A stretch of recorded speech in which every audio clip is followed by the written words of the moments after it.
press the button. I said, oh, press the button and it'll be all go the minute you log in, and that'll be us. And then, technical issues. So we'll start that again. Pretend we've not met each other yet. Okay. Hi, Niall. How are you? Greg, how are you? Yeah. I'm good, thanks.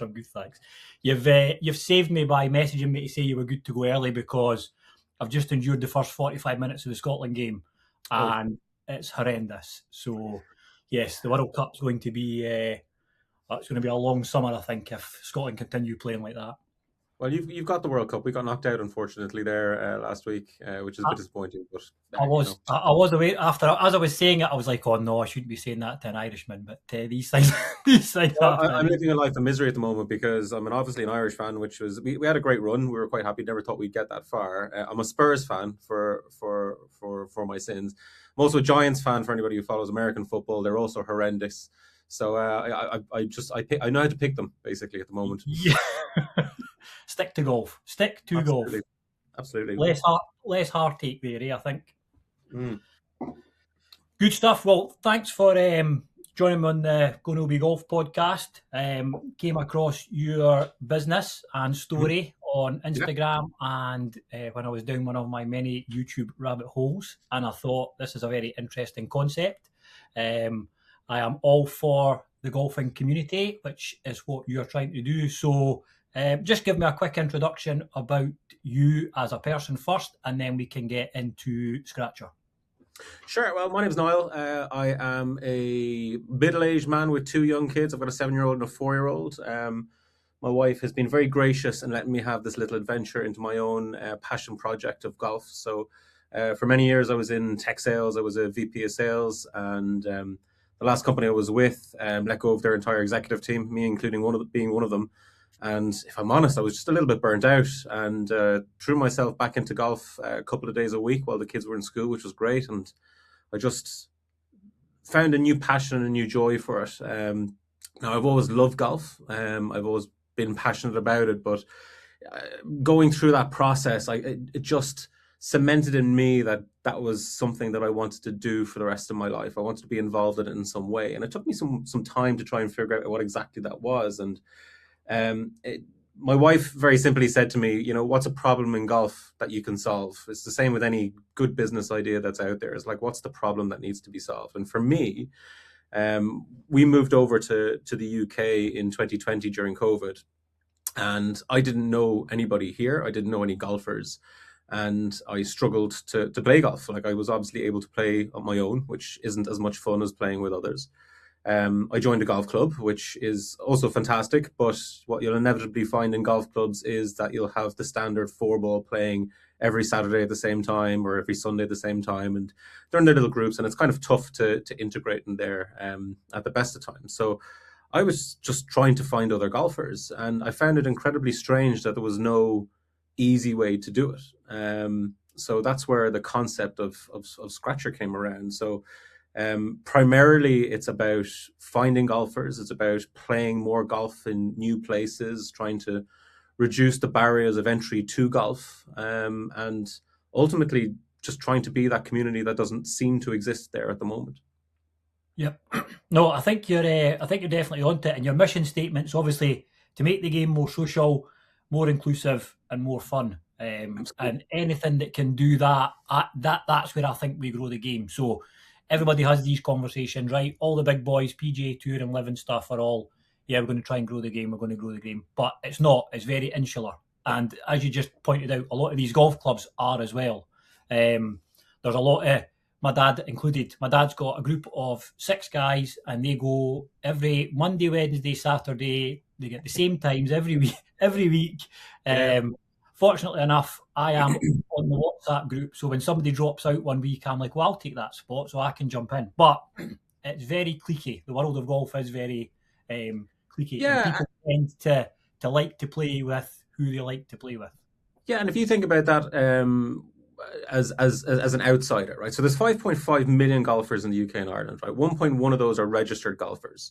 There's 4.4 million golfers who aren't registered, so they're not members or they're not in iGolf, and they're casual golfers. They might play in a society event, they might play randomly with their friends. Like, how are they going to get more comfortable? They may be complete beginners, for example. How are they get more comfortable and feel like golf is a place for them, because I think a lot of us who've played golf for a while kind of forget how intimidating it might be on a golf course when it comes to things like etiquette, when it comes to, being very aware of how slow you are, or potentially being aware of how bad you are. But a new golfer doesn't understand that every golfer has gone through that, unless you're one of these naturally gifted people. But we've all done that, and we all understand. But if you're coming from the outside in, it's very difficult to understand that other people understand. So creating opportunities for people to play together is one of the biggest things about what we're trying to do. Yeah, no, it definitely needs done. And I've seen a few clubs. I know so the golf club I'm at now, I joined it last year, but they've obviously just opened up new membership. So there are a lot of new members have joined it. And they have it was like a Monday night social. So it was during the winter, and every second Monday you could go along and you just had a bit of a chat, shared your golf stories and whatever else. And I think the plan for them going forward the rest of the year is once a month it'll be like the kind of newbies members thing, and it's exactly to do that. It's to take them out on the course, show them the etiquette. If you take up a divot, you can fill it with the sand, or you can pin this back down again. This is how you tidy up your divots on the green. Yeah. Give them a bit of the etiquette, but also just to get them kind of socialising and try and integrate them with some of the groups. But it is very difficult to try and break those. They're no monopolies, but you know what I mean, like the groups of guys that have gone out all the time and stuff. So definitely having something like that makes it easier for new people to get in is how the game will evolve.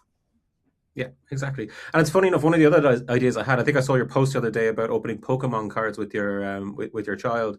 And one of the other ideas I had was when in the gamification part of Skratchr. Now, we're not going to be able to do it, unfortunately, because licensing would be horrific and it'd probably get sued all over the place. But I had this idea of having effectively like Pokemon cards. I used to collect sports cards, like American football and football cards.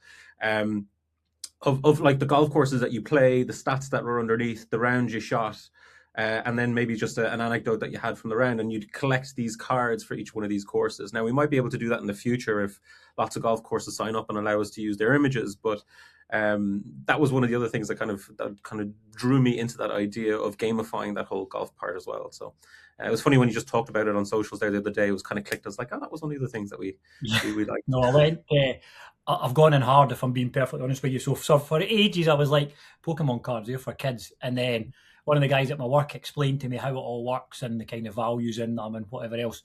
And it was just, my son started getting back in. Oh, I used to have tons of cards, Dad. So we ended up looking them out. So now I'm trailing around shops every day, getting Pokemon cards. As a grown adult, going and asking for Pokemon cards. But then I had that, as I said on that post, I had that pack. In fact, it's up there somewhere.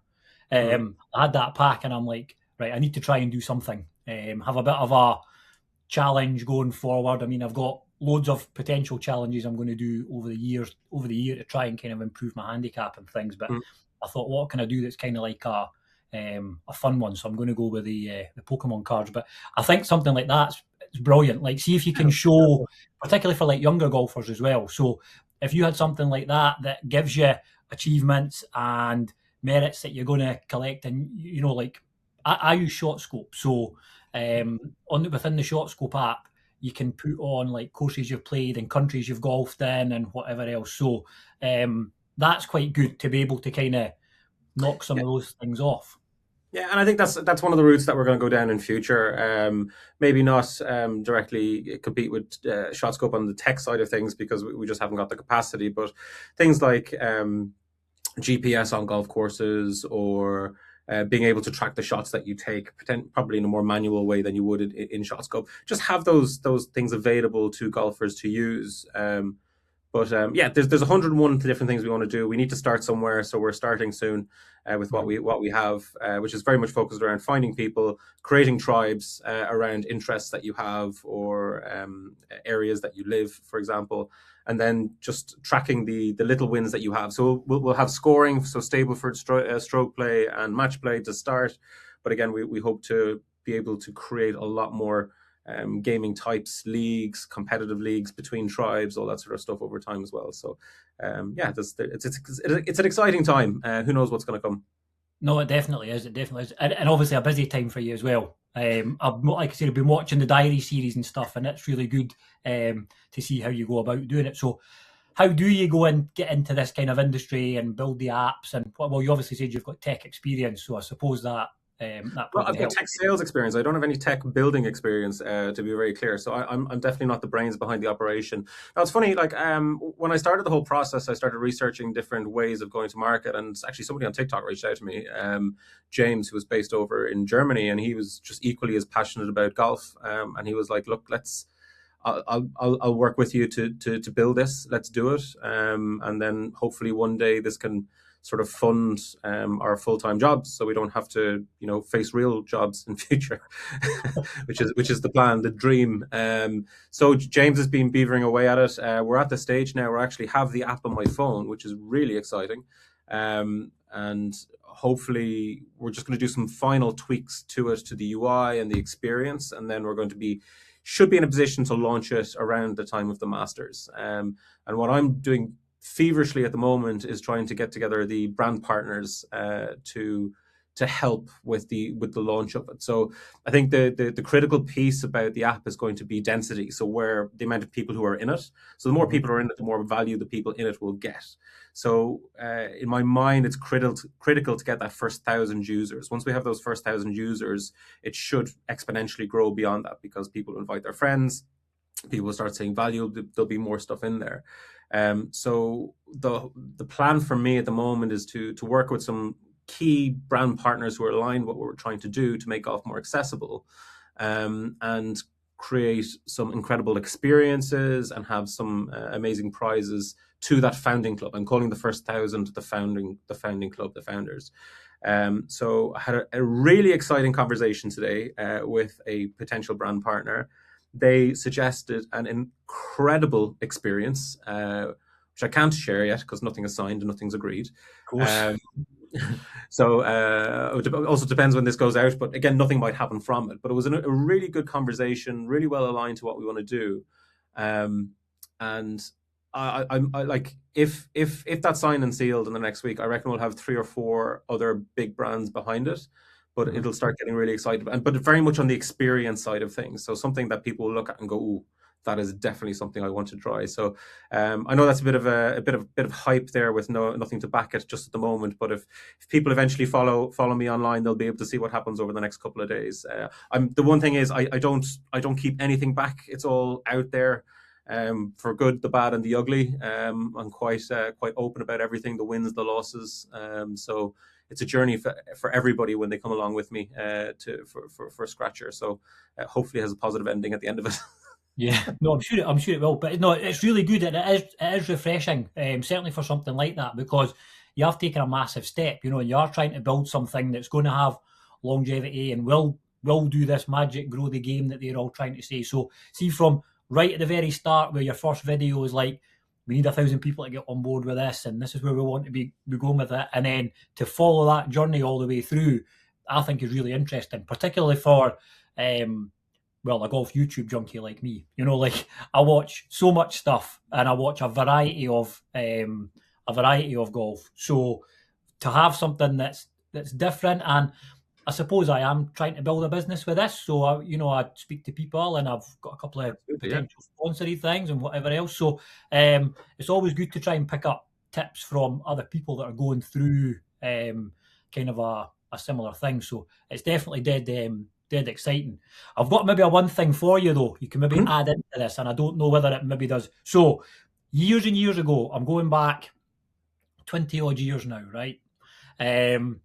I was working shifts and I wanted to play golf. So I joined a golf club, but all my pals didn't work shifts. So I really struggled to find people to play, which is obviously the nucleus of where your ideas came from, right? So I really struggled to find guys to go and play with, and I ended up 9 times out of 10 either going out myself or trying to just tag along with a tea time when I was at the thing. So at that point, I was like, there must be some form of like Lonely Hearts Club for golfers, right? Where people who work shifts that could maybe be like, I've got a tea time at X course, if anybody's interested. So I tried to set up a wee Facebook group because they were quite popular at the time. You're showing your age. Hey? You're showing your age now. I know, exactly, yep, because it's for the over 40s, but I am in that category, so we're good. So Facebook, set up a wee group in there, and it was just local, and that was my plan, was to try and I could go on and say, look, I'm off work on Thursday, I've got a time at 10 o'clock at X course, who wants to come along? And then whoever would come along, they would just pay the visitors' fees as opposed to paying the £40 or the whatever else. So it worked for a wee while, and there was a couple of kind of local folk. Granted, it was folk from my work, and we ended up just moving it on to a WhatsApp group, and we kind of got something from there. But golf is expensive. This is what I was trying to get around to. Playing golf is expensive. So see if there was something like that gives people access to good courses, but at a reduced rate. I definitely think there would be some legs in that. Yeah, so I mean that's kind of built into what we're planning to do as well. Yeah. So in everybody's profile, when you set up your profile, for example, there is a little section where it has your availability, your typical availability. So you can mark off like a box, one of 4 boxes every day on the 7 days of the week. So people get an idea of when you're usually free. So if your shift works at the weekend, but you're free in the mornings, then you can leave those available and people can contact you about that. They'll have your handicap, obviously, whether or not you're casual or competitive, so people can get a sense of what type of golfer you are. But again, that's really what the tribes are for. So, I mean, if you think about it, like I live in St. Albans, I've set up a St. Albans tribe. And the idea would be that the 8 or 9 clubs in the wider area would have golfers, or even people who aren't in clubs. They'd be in that tribe, and you can message the group as a tribe and say, hey, I'm free on Tuesday morning. You can either come to my club in Verulam, or we can go to your club, whichever you want. Let's play there. But the idea is that you're playing with other members. You're reducing the costs, the green fee costs. I have spoken to golf clubs about this as well, because I want the golf clubs to be part of this project as well. I've got quite a few on board at the moment. And the question I had for them is, which is more important to you? Is it filling up empty green fee spots, or getting full price? And they said, absolutely fill. I'd rather have a guest at a member's rate rather than having a full green fee. Now, that changes the higher up the spectrum you go, and when you get to the super prestigious courses, they probably won't want anything to do with us for that specific reason. But yeah, it's just one of those ways to get access to more golf, to play more different golf courses. Like I'll play any golf course, like if it's public, if it's private, if it's expensive, if it's cheap. I just want to try everything. And to be honest with you, it's funny. Like it's very much in Ireland. There was this move to, I'm sure it's probably the same in Scotland too, increasing the prices on golf courses to make them more attractive, which I find wild. I know. But there are so many incredible courses that I'd love. But actually, there's a great example, another one up in Scotland. I don't know when I'm going to get a chance to do this, but it's going to be my first home trip. I'm going to call the UK my home at the moment. And it's the Isle of Arran. I think there's a package you can get for the Isle of Arran, which doesn't have any super prestigious courses. I mean, Cheskin maybe, but there's 7 courses. It's £175 to play all the courses. Some of them are 12 holes, some of them are 9 holes, but there's 7 courses there. I think you can play some of them twice, and that just sounds like the perfect ideal trip for me, and I'd love to do that. So that's going to be like one of my home courses. Don't get me wrong, I'd love to go to Turnberry or whatever, or St Andrews as well, but there's so many little gems around the country, around Ireland or in Scotland, England, that just get overlooked because the price is lower, and I just find that wild. So I want to play everything. There's almost 3,000 courses in the UK and Ireland. I want to play absolutely as many of them as I possibly can. Well, you're in the right business for it. Yeah, absolutely. If anybody wants to invite me to their courses, I'm more than welcome to come and shill them to the moon if I can. No, I'm sure they will be. But no, you're absolutely right. There's a lot of them here that are like overpriced for what they are, and then you get other ones where it's like, I can't believe I paid £20 to play that, and the course is immaculate.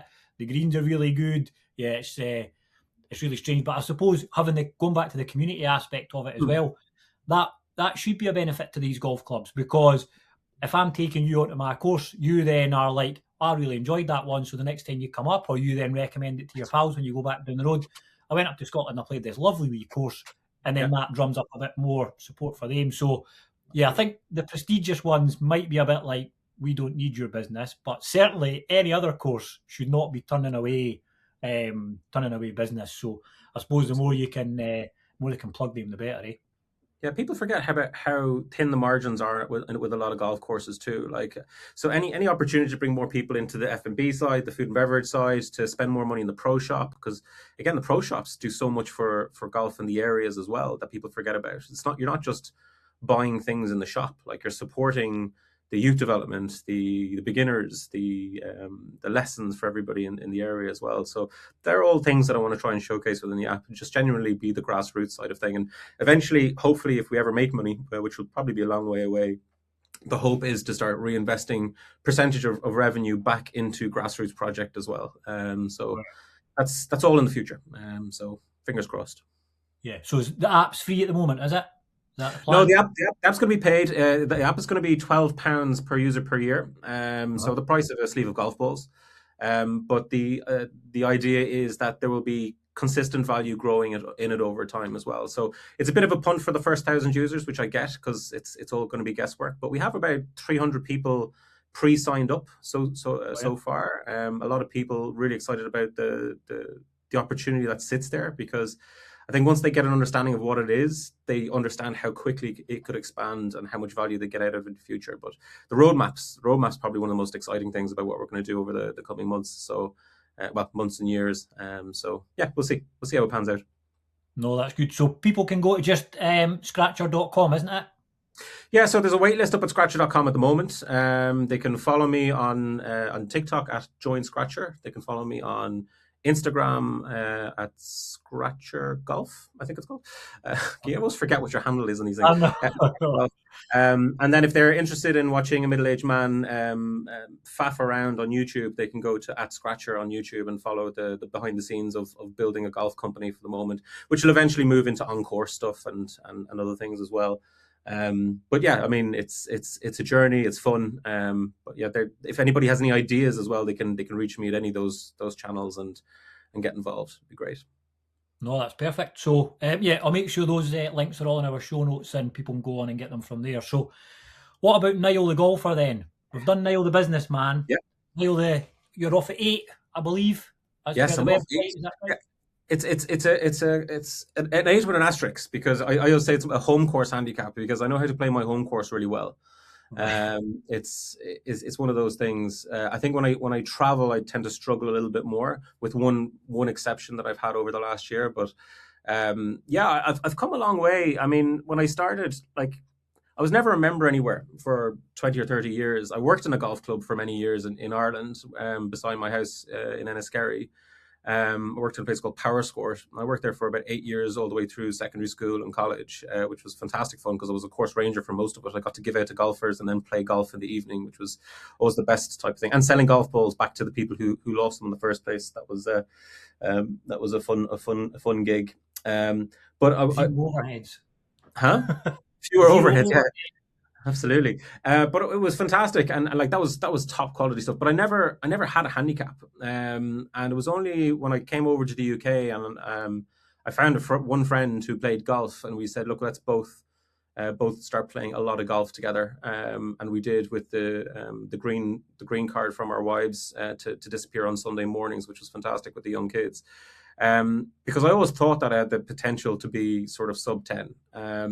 And it took a while, like breaking the 100. The first 100 was probably one of the toughest things. And I played so much golf that eventually I started figuring out the smart ways to play golf. So not taking the driver out all the time, or only using it when it was working. Because immediately I saved about 7 shots, just not by trying to hit my driver as hard as I possibly could and losing at OB. And then just being sensible about certain shots, and over time, because you're playing more, you get a better feel for things, and putting came up to its own, and I got a new putter, and I suddenly lost another 4 or 5 shots. The putter was that important. And yeah, I got down to about 8, but like, again, I know how to play my home course. Like, it starts with 7 par 4s, which is a bit interesting for a lot of people, but I probably only use a driver on 2 of those par 4s, because there's no point. The risk reward isn't there. I mean, I could be 100 yards closer to the pin, but I'd still have a 50-yard shot out. So I'd rather just hit 150 yards into the green instead of 50 yards with a chip, and you're far more likely to get it there. So yeah, I mean, I love it. I haven't got a chance to play as much over the last couple of weeks and months, partly to do with the weather that we've had since January or December, but also just so busy at the moment. And the kids are just getting in the way far too much. Like these 2 weeks at the moment over half term, they're around and I can't get rid of them. One of them was okay. When I had the eldest one on his own, it was fine. But the youngest one is now in nursery, and he comes out during half terms, so I have to deal with him, which is a bit of a disaster. But yeah, we're getting better. We're like, I don't have aspirations to become a scratch golfer, although I'd love that. I think I would need an entire rebuild of my swing. But I just love getting out there. I love playing. I love meeting new people. I love playing new games that I haven't played before. I played was it sixes for the first time a couple of months ago. Oh yeah. And it was just an interesting format for 3 players. I love it. And yeah, there's lots of little new things that people teach you as you go out. What about yourself? What do you play off?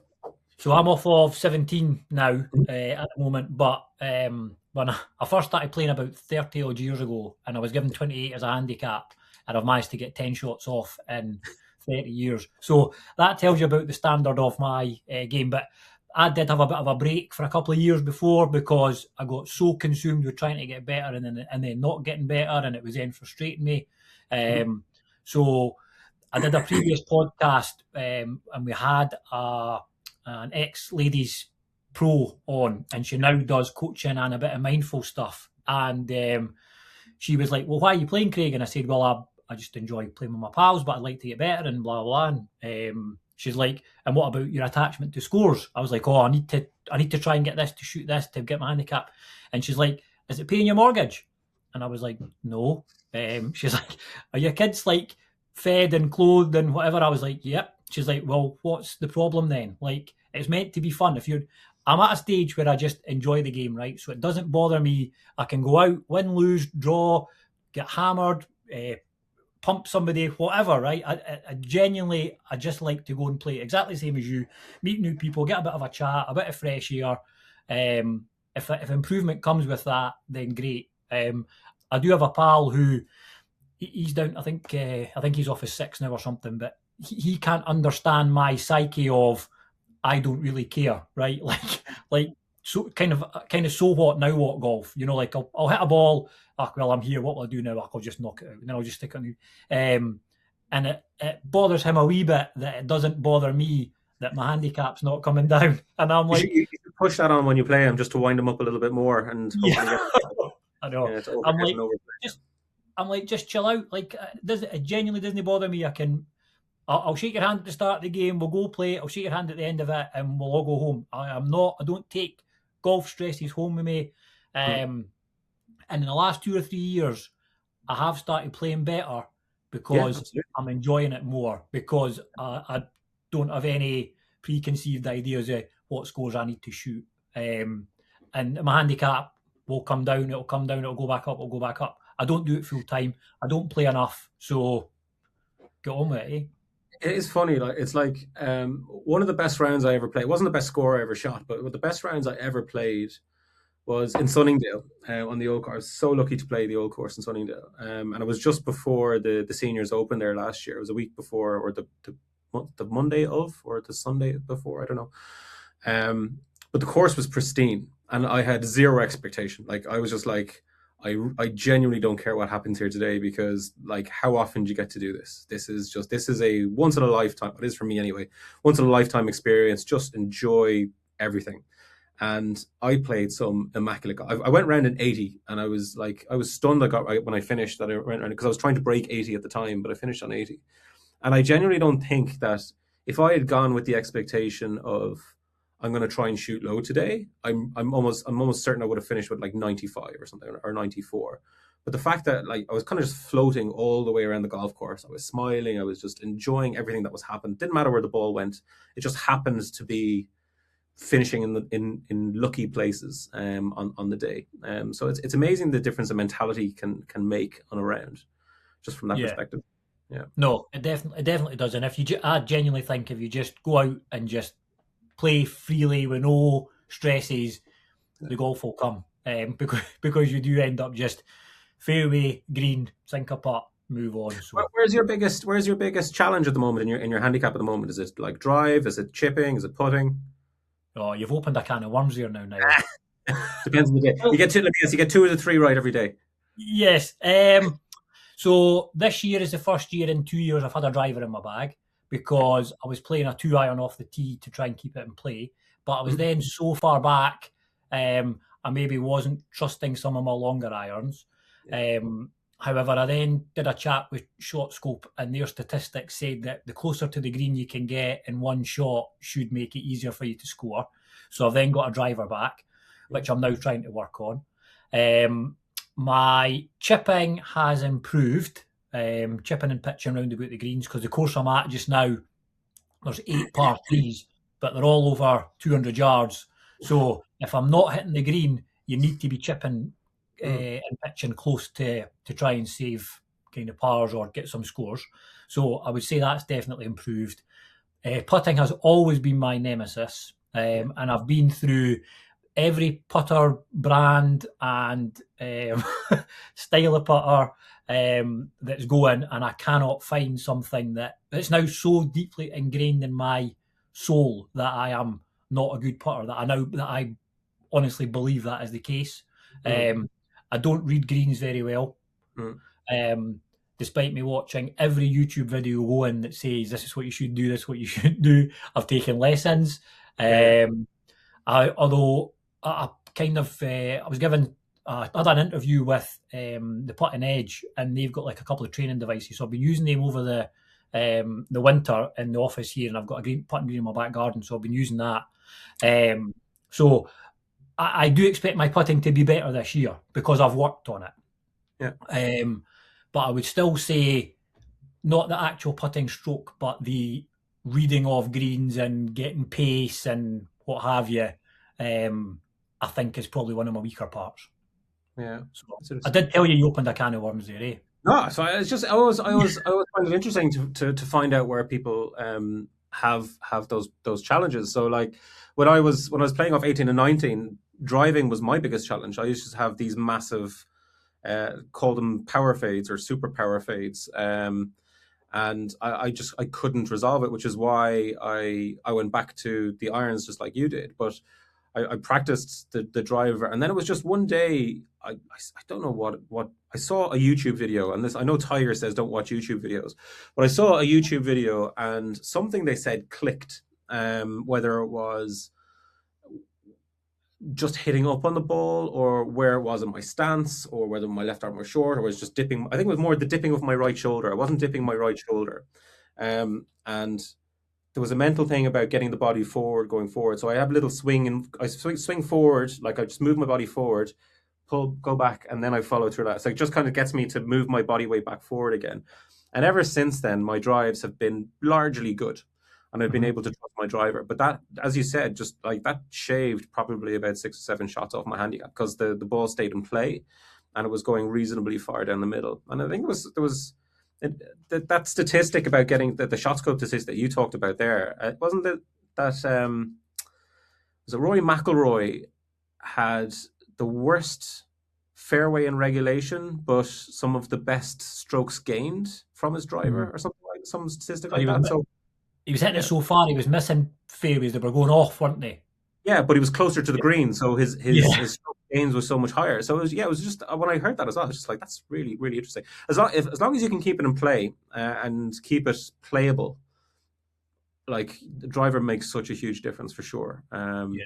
I mean, that But was the if problem I was finding with using that 2-iron. So, like I'm saying to you, I was so far back, and then I would under club as well. So I was then coming up short, and then I'm having to chip on. So in a par 4, that's me on the green in 3, and I'm whatever distance away. So I'm now like, oh, this has still got 2 putts in it, which then potentially turned into 3 putts because that's where my head was mush when it came to those ones. But I mean, even just this last week, Gary Woodland won the PGA, and he was hitting 4-irons and stuff off the tee and just trying to keep the ball in play. And so it's definitely course management is. I'm a massive advocate for it. I think I do it, but then my scores don't reflect that I have. So there's ones where I'm like, right, I maybe should just try and knock a 5-iron at the middle of the fairway here. But then I'm like, pull the big stick and have a go at it. Try and get as close as you can. And then I've got that same power fade block thing that you were talking about. So I've actually got a video I need to get together because my dad's convinced that my hands are behind the ball at address and the ball is off my driver. The ball's too far off my front foot. It doesn't feel like that to me when I'm looking down on it. So he actually phoned me one Sunday and he was like, you got the golf on? I says, yeah. He says, right, have you been watching it for the last few hours? I says, yeah. He says, right, rewind it 5 minutes and watch Rory McIlroy from the face on. I'm like, right, Dad. So he's like, do it. I'm like, okay. So I've rewind the video, gets to the bit. He says, right, pause it. So I've paused the video. And he's like, turn your camera around. So I'm having to show him the thing. He says, see how McIlroy's got like a perfect Y. So like this arm is straight down there and that makes that part. And then this other one comes. He's like, and then his shoulder is like loaded on that side. So it's higher on that left-hand side. And his ball position is further back in the stance. I said, well, that goes against every other video that you see where it's like you tee it high and let it fly, don't you? Put it right off your front foot and catch it on the way up. But that's timing. And I obviously don't have the timing to catch it at the right part of my arc. It's timing. It's what 5,000 or 6,000 shots every week. It's a physio. Exactly. It's a full-time personal trainer. It's nutrition. It's all of those things. Trying to model yourself off of certain professionals is a challenge for sure. I think everybody's got their quirks unless they're full-time. Anything we recorded a video. I was playing with him last Monday, so we recorded a video. I'm like, right, Dad, you go and you do your driver swing and show me what you mean. He's like, right. So I've videoed him, and no, his Y goes like that. Oh, okay. So his arms come down right, and he goes straight down here. I'm like, you are not doing what you were preaching to me to do. Yeah, I was. I thought, right, okay. So I'm going to do some comparison of who's right and who's wrong here, and whose Y looks better. What's your Y or something? I don't know. What's your Y? Yeah, Simon Sinek. catchy title. Catchy title. We'll come up with it. No, it's. I'm looking forward to this year. I think I will have improved putting wise just by putting in that practice. I'm not a big range rat. I don't go and hit ball after ball in the driving range. I can just go out the back garden, some wee chips onto the green. A bit of putting about and stuff like that as well, and I just remember that it doesn't pay my mortgage, and it's not the Masters I'm playing in. So if I've had a bad hole, I'll pick the ball up and I'll move on to the next one. Tomorrow's another day, and we'll just see how it goes from there. You rarely remember the bad days, the bad holes. You always remember the little shining lights, like the birdie or the really good par save that you had. So I worry less about the nightmares. Don't get me wrong, I've had some nightmares and they scar me for life, but you forget most of the bogeys and the double bogeys that you have.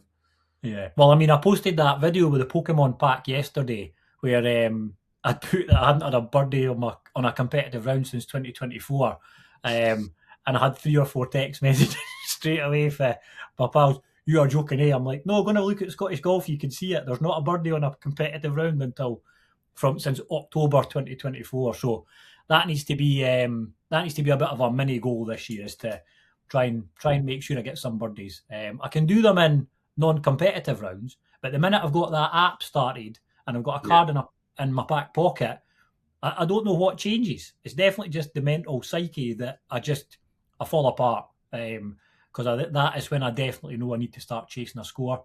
And that was the other thing. So beginning of last year, every time I was playing, I was so worried that if I didn't put a card in for a count and handicap, it was going to be the best round of my life, which was going to be the one that knocked off some of the scores and got me lower. I became consumed about putting cards in, and then I ended up making a mess of the cards I had because I was trying to chase and protect. So, golf's a funny game, Niall, eh? Funny game. But a wonderful game. I love it. Yes, well, you have to say that. You're in the industry now. What? Yeah, I suppose. Cool. So, if you've got nothing else for me, I appreciate you jumping on. It was really good to hear about it. I'll go and get myself signed up to the waiting list.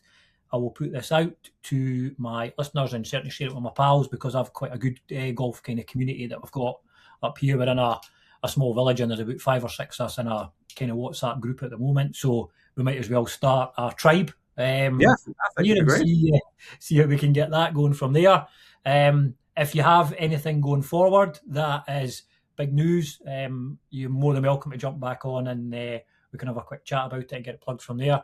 And I say it to all my guests, but I genuinely mean it. If you're ever up this neck of the woods, just outside Edinburgh, give me a shout, and we can tee it up and get a game of golf and get a chat about things. So. Absolutely. If you ever want to come to the whole home of the Ryder Cup down here in St. Albans and Verulam, we're more than happy to host you as well. We'd love to have you. That's perfect. We'll get something set up for the summer, all right? Sounds good. Good man, Niall. Thanks again. Thanks a million, Craig. All the best. Take care. Cheers.